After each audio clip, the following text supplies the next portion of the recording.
اب یہاں ایک سوال پیدا ہوتا ہے کہ ہم بھی اللہ کو پکارتے ہیں، دعا مانگتے ہیں، لیکن ہماری دعائیں تو ایسے پوری نہیں ہوتی. تو دعائیں پوری کیوں نہیں ہوتی، دعائیں قبول کیوں نہیں ہوتی؟ اس کی وجوہات ہیں. وہ وجوہات اگر آپ سمجھ لیں گے تو پھر آپ اس طریقے سے دعا مانگیں گے کہ دعائیں سیدھی قبول ہوں گی.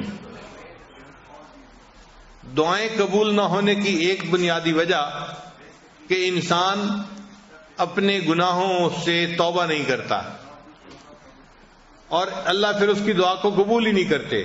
ہم گھروں میں دیکھتے ہیں جو بچہ پڑھائی اچھی کرتا ہو، اچھا گریڈ لیتا ہو، ماں باپ کی فرما برداری کرتا ہو، اگر یہ بچہ کبھی کوئی چیز مانگے تو آدھا کہے ہم اس کو چیز لے کے دے دیتے ہیں.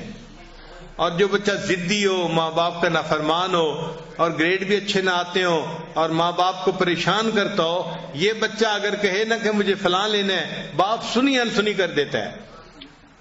اسی طرح جو بندہ اللہ کے نافرمانیاں کرتا ہے، اللہ اس کی سنی انسنی فرما دیتے ہیں. تو پہلی وجہ دعائیں قبول نہ ہونے کی اپنے گناہ ہیں.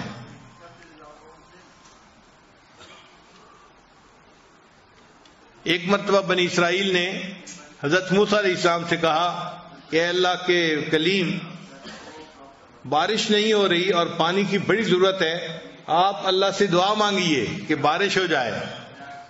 تو موسیٰ علیہ السلام نے دعا شروع کر دی، ربنا اغفر لنا ربنا اغفر لنا ربنا اغفر لنا. تو بنی اسرائیل بڑے حیران کہ ہم نے کہا تھا بارش کی دعا مانگیں، اور موسیٰ علیہ السلام ربنا اغفر لنا لگائے ہوئے ہیں. تو پوچھا اے پیغمبر اسلام، آپ یہ دعا کیوں مانگ رہے ہیں؟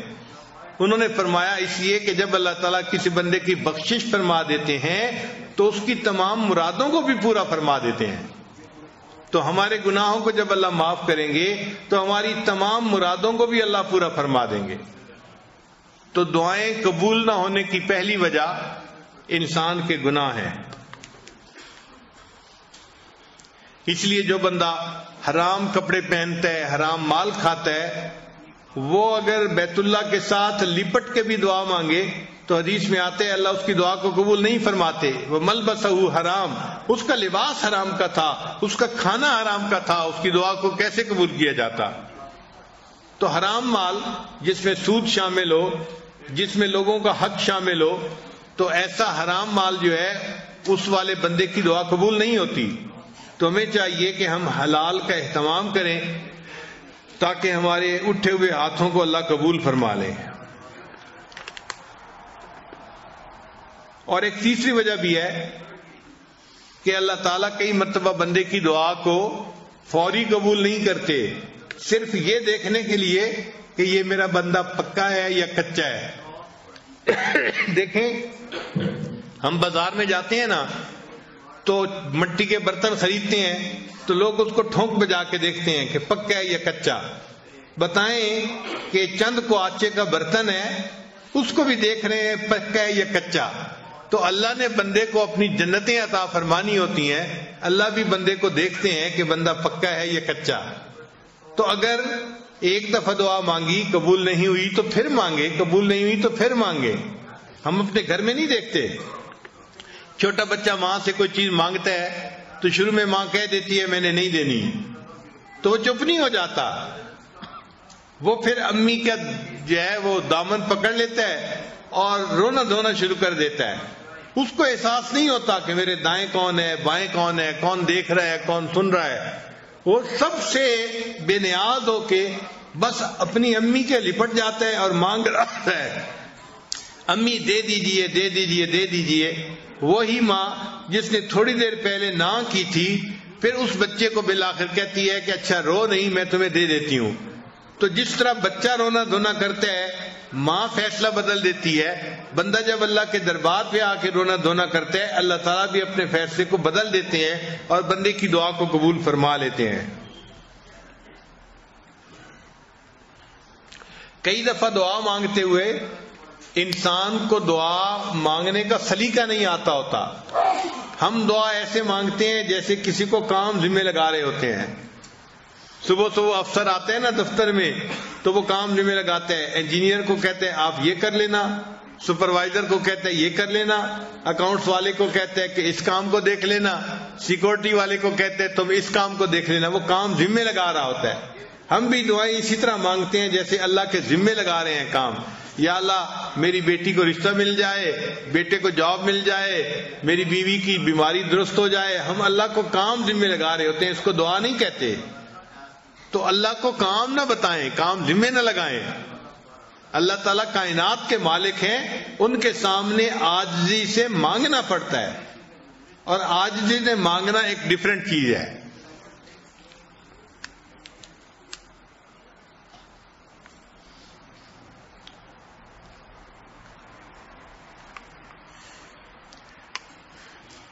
اور کئی مرتبہ دعا مانگنے والا دعا تو مانگ رہا ہوتا ہے مگر دل میں غفلت ہوتی ہے، دل میں غفلت ہوتی ہے، اور دل کی غفلت کی وجہ سے اللہ اس کی دعا کو قبول نہیں کرتے۔ چنانچہ حضرت موسیٰ علیہ السلام ایک دفعہ جا رہے تھے، حدیث پاک میں ہے، ایک چرواہا بڑا مانگ رہا تھا اللہ سے دعا، تو حضرت موسیٰ علیہ السلام نے دیکھا کہ وہ رو بھی رہا ہے، دعا بھی مانگ رہا ہے، تو حضرت موسیٰ علیہ السلام نے اللہ تعالیٰ سے فریاد کی کہ اے اللہ، آپ کا بندہ ہے، آپ کے سامنے آہوازاری بھی کر رہا ہے اور دعا بھی مانگ رہا ہے، اور آپ دعا کو قبول نہیں فرما رہے۔ تو رب کریم نے جواب دیا کہ اے میرے پیارے موسیٰ علیہ السلام، یہ دعا تو مجھ سے مانگ رہا ہے مگر اس کا دل غیر میں اٹکا ہوا ہے، اس کا دل کسی اور میں اٹکا ہوا ہے، جب تک دل ادھر سے چھوٹے گا نہیں میں اس کی دعا کو قبول نہیں کروں گا، کہ دل تو میرا گھر ہے نا۔ تو بجائے اس کے کہ دل میں مجھے بساتا، اس نے دل میں کسی مخلوق کو گھسا لیا ہے، اس لیے دعا قبول نہیں ہوتی۔ تو حضرت موسیٰ علیہ السلام نے چرواہے کو بتایا، چرواہے نے اس سے توبہ کی اور اللہ نے اس کی دعا کو قبول فرما لیا۔ اب ہماری دعا کی قبولیت کئی مرتبہ یہ بھی ہوتی ہے دیر اس میں کہ دل اٹکا ہوا ہوتا ہے۔ نوجوان لوگ ہیں، کسی کا دل اے میں اٹکا ہوا ہے، کسی کا دل بی میں اٹکا ہوا ہے، کسی کا دل سی میں اٹکا ہوا ہے۔ تو جب دل غیر میں اٹکا ہوا ہو تو پھر اللہ تعالیٰ اس کی طرف توجہ نہیں فرماتے کہ تم نے میرے گھر پر غیر کو قبضہ دے دیا اور غیر کو گھسا لیا، میں تمہاری بات ہی نہیں سنتا۔ تو ہمیں چاہیے کہ ہم اپنے دل کو اللہ کے لیے خالص کر کے پھر اللہ سے دعا مانگیں۔ اور کئی مرتبہ ایسے بھی ہوتا ہے کہ انسان دعا مانگتا ہے اور دل میں شیطان وسوسہ ڈال رہا ہوتا ہے کہ تیری دعا قبول نہیں ہونی، تو بڑا ہی گناہگار ہے، بڑا ہی خطا کار ہے، تیری دعا کہاں قبول ہونی ہے، تو جتنے پانی میں ہے وہ تو جانتا ہے۔ تو شیطان کے اس وسوسے کی وجہ سے بندہ سمجھتا ہے کہ میری دعا قبول نہیں ہونی، تو جب یہ گمان کرتا ہے کہ قبول نہیں ہونی تو دعا قبول نہیں ہوتی۔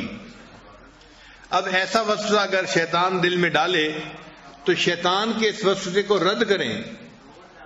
شیطان دل میں ڈالے گا تیری دعا قبول نہیں ہوگی، آپ اپنے دل کو سمجھائیں کہ آج کی رات جس مجمع میں میں آپ پہنچا ہوں یہاں تو میری دعا ضرور قبول ہوگی، ضرور یہ جواب دیں آگے سے۔ آپ غور کریں کہ اللہ نے شیطان کی دعا کو قبول کر لیا تھا جبکہ شیطان نے سجدہ نہیں کیا تھا، اور یہاں جتنے لوگ بیٹھے ہیں یہ تو عشاء اور تراویح کے کتنے سجدے کر چکے ہیں، اتنے سجدے کرنے کے بعد اگر یہ دعا مانگیں گے تو ان کی دعا کیوں نہیں قبول ہوگی؟ تو شیطان بدبخت کو جواب دے کہ مردود تو نے تو سجدہ نہیں کیا تھا، اللہ نے پھر بھی تیری دعا کو قبول کر لیا، میں تو اتنے سجدے کر کے اللہ کے گھر میں بیٹھا ہوں، میری دعا اللہ قبول کیوں نہیں کریں گے؟